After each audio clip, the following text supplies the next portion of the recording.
ఎన్నికలకు సమయం దగ్గర పడుతుండటంతో ఓవైపు ఎన్నికల ప్రచారం, మరోవైపు ఓటర్లకు పలు హామీలను ప్రకటించి విజయం కోసం సర్వశక్తులు ఒడ్డుతున్నాయి అధికార విపక్ష కూటమిలోని రాజకీయ పార్టీలు.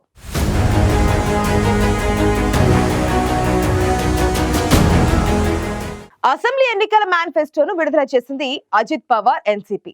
మహారాష్ట్రలోని నిరుద్యోగులు, యువత, మహిళలు, రైతులు సహా ఇతర కీలక వర్గాలకు వరాలు ప్రకటించింది.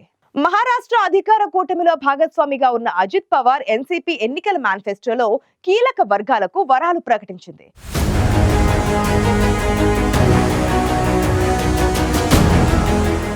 మహారాష్ట్ర అసెంబ్లీ సమరానికి మరికొన్ని రోజులే ఉండడంతో అధికార విపక్ష కూటముల్లో పార్టీలు తమ మేనిఫెస్టోలు విడుదల చేస్తున్నాయి.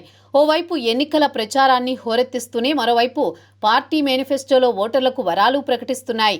అసెంబ్లీ ఎన్నికల మేనిఫెస్టోను విడుదల చేసిన అజిత్ పవార్ ఎన్సీపీ ఓటర్లకు వరాలు ప్రకటించింది. ముంబైలో ఆ పార్టీ రాష్ట్ర శాఖ అధ్యక్షుడు సునీల్ తట్కరే, గోండియాలో ఆ party working president Praful Patel NCP assembly ఎన్నికల మేనిఫెస్టోను విడివిడిగా ఆవిష్కరించారు.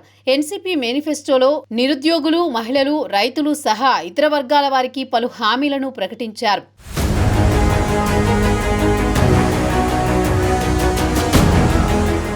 అజిత్ పవార్ ఎన్సీపీ మేనిఫెస్టోలో గ్రామీణ ప్రాంతాల్లో మౌలిక సదుపాయాల కల్పనతో పాటు వ్యవసాయ సదుపాయాలను అభివృద్ధి చేస్తామని హామీ ఇచ్చారు. రాష్ట్రంలోని గ్రామీణ ప్రాంతాల్లో 2.5 మిలియన్ల ఉద్యోగాల కల్పనతో పాటు లడ్కీ బహీన్ పథకం కింద నెలవారీ సాయం 1500 నుంచి 2100కు పెంచుతామని ఎన్సీపీ హామీ ఇచ్చింది. దీంతో పాటు వరి రైతులకు హెక్టారుకు 25,000 బోనస్ ఇస్తామని హామీ ఇచ్చింది. వృద్ధాప్య పింఛన్ 1500 నుంచి 2100కు పెంచుతామని హామీ ఇచ్చింది. షెట్కారీ సన్మాన్ నిధి పథకం ద్వారా రైతులకు ఏడాదికి 15,000 ఇస్తామని ప్రకటించింది. ఇక గ్రామీణ ప్రాంతాల్లో 45,000 పసంద్ రోడ్ల నిర్మాణంతో పాటు అంగన్వాడీలు, ఆశా వర్కర్లు 15,000 నెలవారీ జీతం ఇస్తామని ఎన్సీపీ హామీ ఇచ్చింది. అంతేకాదు సౌర, పునరుత్పాదక ఇంధనానికి ప్రాధాన్యత, విద్యుత్ బిల్లుల్లో 30% తగ్గింపు ఇస్తామని ఎన్సీపీ తన మేనిఫెస్టోలో ప్రకటించింది.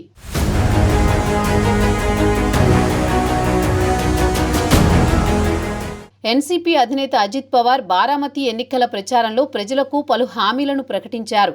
తమ ప్రభుత్వం ఏర్పడిన 100 రోజుల్లోనే కొత్త మహారాష్ట్ర విజన్ను అందిస్తామని హామీ ఇచ్చారు. తమ మహాయుతి కూటమి అధికారంలోకి వస్తే తామిచ్చిన హామీలన్నింటినీ నెరవేరుస్తామని అజిత్ పవార్ ప్రకటించారు. ఎన్సీపీని చీల్చి బీజేపీ షిండే ప్రభుత్వంలో చేరిన అజిత్ పవార్కు ఉప ముఖ్యమంత్రి పదవి వచ్చింది. ఇటీవల జరిగిన లోక్సభ ఎన్నికల్లో అజిత్ పవార్ ఎన్సీపీ ఘోర పరాజయం పాలైంది. అయితే అసలైన ఎన్సీపీగా గుర్తింపు పొందిన అజిత్ పవార్ వర్గం గడియారం గుర్తుపైనే ఎన్నికల్లో పోటీ చేస్తుండటంతో తమకు కలిసి వస్తుందని భావిస్తోంది.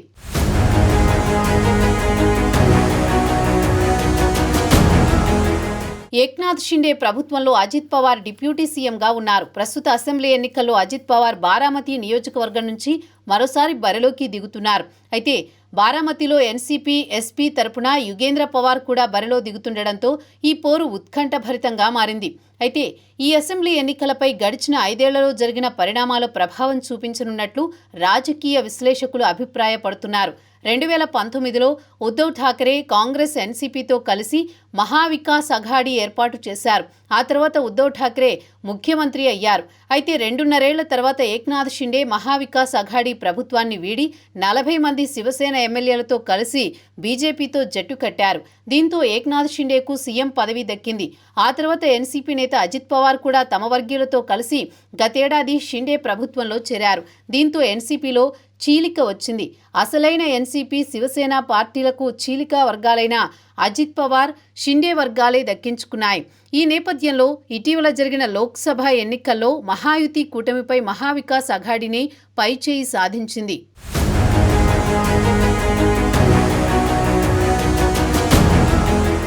మొత్తం 288 మంది శాసనసభ స్థానాలు కలిగిన మహారాష్ట్రలో నవంబర్ 20న ఒకే విడతలో పోలింగ్ జరగనుంది. నవంబర్ 23న ఫలితాలను ప్రకటించనున్నారు. ప్రస్తుతం బీజేపీ, శివసేన, ఎన్సీపీలతో కూడిన మహాయుతి ప్రభుత్వం అధికారంలో ఉంది. ఈ ఎన్నికల్లో ఎలాగైనా సరే విజయం సాధించి మరోసారి అధికారంలోకి రావాలని అధికార కూటమి విశ్వ ప్రయత్నాలు చేస్తోంది. మరోవైపు అధికార కూటమిని ఓడించి అధికారంలోకి రావాలని కాంగ్రెస్, ఎన్సీపీ, ఎస్పీ, శివసేన, యూబీటీలతో కూడిన ప్రతిపక్ష మహావికాస్ అఘాడీ కూటమి సర్వశక్తులు ఒడ్డుతోంది. దీంతో అధికార విపక్ష కూటముల మధ్య హోరాహోరీ పోటీ తప్పేలా లేదు. ఈ ఉత్కంఠభరిత పోటీలో ఏ కూటమికి ఓటర్లు విజయాన్ని అందిస్తారనే దానిపై ఉత్కంఠ నెలకొంది.